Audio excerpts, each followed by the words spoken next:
मित्रों नमस्कार, मैं प्रदीप कुमार। आप देख रहे हैं पॉलिटिकल आइडिया। पॉलिटिकल आइडिया के आज के इस अंक में हम बात करेंगे वीआईपी की। वीआईपी मतलब बिहार का विकासशील इंसान पार्टी। विकासशील इंसान पार्टी मतलब मुकेश सहनी, वीआईपी के सुप्रीमो।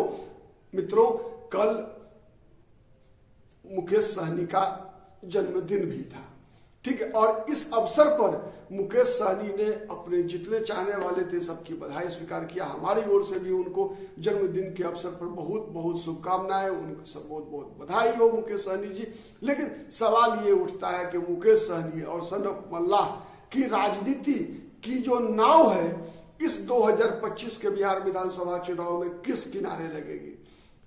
लगातार चर्चा का विषय है कि मुकेश सहनी की नाव क्या एनडीए की घाट पे लगेगी या महागठबंधन के घाट पे लगेगी, खड़ी है।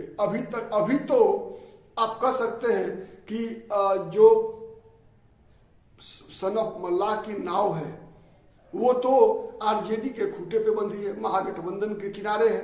लेकिन ये कब ये अपना माने खूंटा के साथ, कहावत है कि खूंटा ही नहीं बल्कि खूंटा के साथ साथ जो है खूंटा उखाड़ के लेकर भागने वाले हैं मुकेश सहनी। इससे पहले कर चुके हैं 2020 के बिहार विधानसभा चुनाव के समय में अंतिम क्षणों में मुकेश सहनी जो है केवल भागे ही नहीं बल्कि भयंकर आरोप लगाकर भागे नहीं तेजस्वी यादव पर। तो इसीलिए वैसे आज जन्मदिन के अवसर पर मुकेश सहनी ने यह बयान दिया है, सही है कि मुकेश सहनी का नाव महागठबंधन के किनारे ही लगेगा।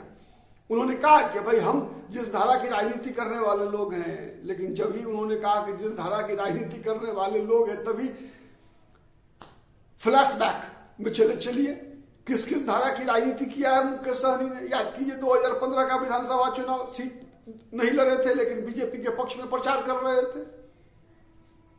2019 का लोकसभा चुनाव राजद के साथ थे, 20 का विधानसभा चुनाव बीजेपी के साथ थे, फिर 24 का लोकसभा चुनाव राजद के साथ थे। तो क्या इस बार नंबर फिर एनडीए का आएगा क्या? कई लोग राजनीतिक विश्लेषक इस बात की चर्चा करते हैं कि मुकेश सहनी अविश्वसनीय हैं। और मुकेश सहनी क्यों, बिहार में कौन नहीं है भाई? ये तो बिहार की राजनीति के लिए अब कोई विशेष बात रह नहीं गई। पाला बदलना, पलटी मारना बिहार की राजनीति में तो प्राइमरी ये सबसे बड़ी पहचान बन गई है बिहार की। अब बताइए ना, कोई एक पार्टी का नाम बताइए जिसे पलटी नहीं मारा हो। कोई एक, कांग्रेस ने पलटी नहीं मारा क्या?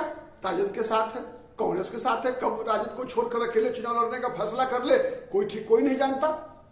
धमकी लगातार दे रहे हैं राहुल गांधी कि भाई उनकी पार्टी के लोग 70 मनमाफिक सीटें दो वरना रिश्ता खत्म।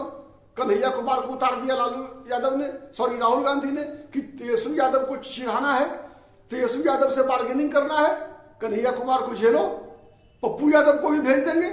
तो वहां मामला यह है।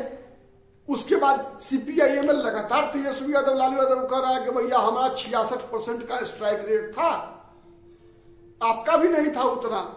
राजद वालों को कह रहा है कि राजदो जो है 48% का स्ट्राइक रेट था, हमारे 66% न केवल विधानसभा बल्कि लोकसभा में था, ठीक है। तो उसके बदले हमारा सीट बढ़ाओ। पिछला बार 19 लड़े थे, अब 30 लड़ेंगे कम से कम। कहां से देंगे तेजस्वी यादव अपना बड़ा सीट उनको? सवाल यह भी है कि मुकेश सहनी पिछली बार नहीं थे, मुकेश सहनी को एडजस्ट करना है। कहां से देंगे? मुकेश सहनी बोल रहे हैं 40 सीट चाहिए, 40 सीट नहीं चाहिए, डिप्टी सीएमओ चाहिए।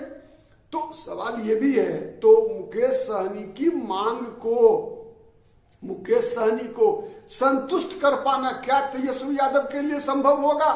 तो आज अपने जन्मदिन के अवसर पर जो प्रतिज्ञा ले रहे हैं मुकेश सहनी, क्या उस प्रतिज्ञा के साथ मुकेश सहनी कम से कम इस चुनाव भर रहने वाले हैं? चुनाव के बाद क्या होगा ये तो कोई नहीं जानता। पिछले बार भी लड़े थे, एनडीए में के साथ आ गए, फिर बाद में महागठबंधन के साथ सालों भर, साल सवा साल रहे, उसी में उकता गए, ठीक है। तो क्या अभी तो अगर मान लीजिए अगला चुनाव, तो फिर बिहार का चुनाव टफे होता है, इसमें कहीं कोई शक नहीं है।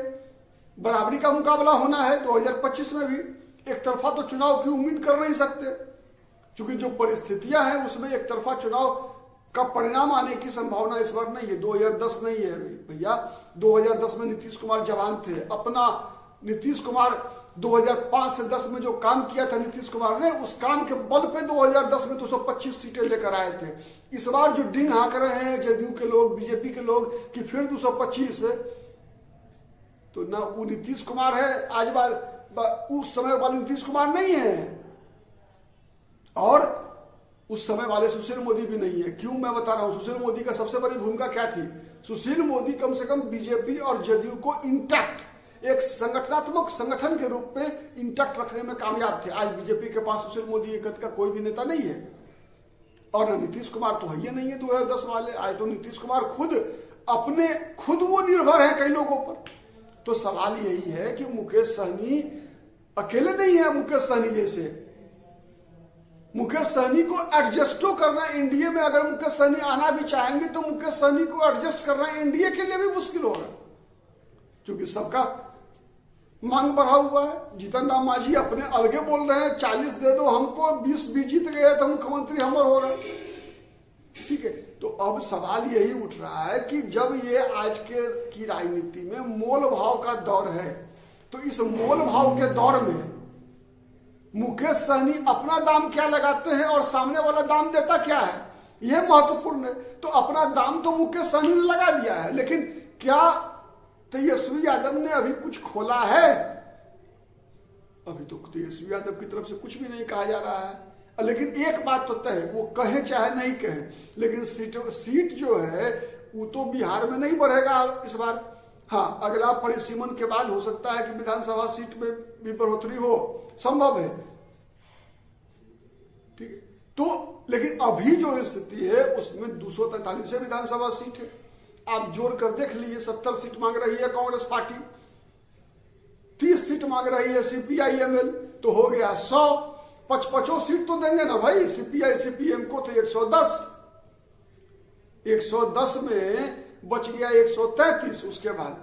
तो 133 में अगर 40 को दे दिए तेजस्वी यादव मुकेश सहनी को, छोड़िए 30 को दे दिए, तो 103 सीट पर तेजस्वी यादव अगर चुनाव लड़ेंगे, आरजेडी चुनाव लड़ेगा, तो कोई तेजस्वी यादव को मुख्यमंत्री बनने देगा? सवाल सबसे बड़ा यही है कि क्या अगर 103 सीट पे, या छोड़िए ना 110 सीट पर, 15 सीट पे लड़ेंगे तेजस्वी यादव, तो जीतने के बाद भी तेजस्वी यादव कोई मुख्यमंत्री बने देगा? नहीं बने देगा। यही मुकेश सहनी कहे कि हमारा मानो चीफ मिनिस्टर। अभी डिप्टी सीएम के बारे में बोल रहे हैं ना। अगर 10 को जीत गए मुकेश सहनी और बहुमत नहीं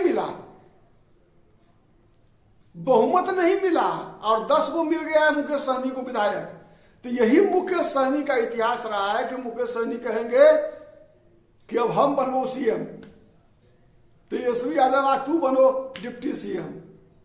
तो ये बात को तेजस्वी यादव को पता नहीं है। तेजस्वी यादव को भी ज्यादा पता है, लालू यादव को भी पता है। तो कच्चा खिलाड़ी थोड़े है तेजस्वी यादव और लालू यादव।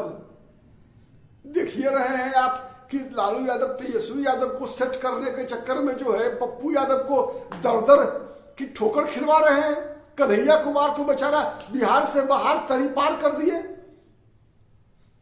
ठीक है, किस प्रकार से राहुल गांधी जो है उनको लेके आ रहे हैं, अभी पदयात्रा करवा रहे हैं। पदयात्रा कराते कराते जो है ऐसा स्थिति हो गया कि कल कन्हैया कुमार को राहुल गांधी को बुलवा लेना पड़ा दिल्ली। अब दोबारा लौट के आते हैं कि नहीं आते हैं देखना होगा। लेकिन आज की स्थिति यही है कि मुकेश सहनी को आज उनके जन्मदिन की फिर एक बार बहुत बहुत बधाई। लेकिन मुकेश सहनी को जन्मदिन का गिफ्ट सबसे बड़का, अगला जन्मदिन से पहले का मुकेश सहनी डिप्टी सीएम बनेंगे कि सीएम बनेंगे, कहां रहेंगे, एनडीए में रहेंगे कि महागठबंधन में रहेंगे, कुछ भी कहना मुश्किल है। राजनीति वैसे ही अनिश्चितता का खेल है।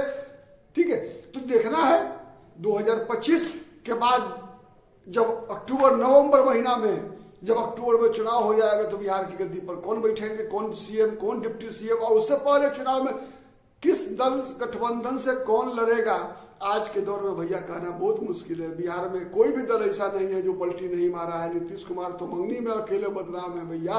बिहार, जय बिहार।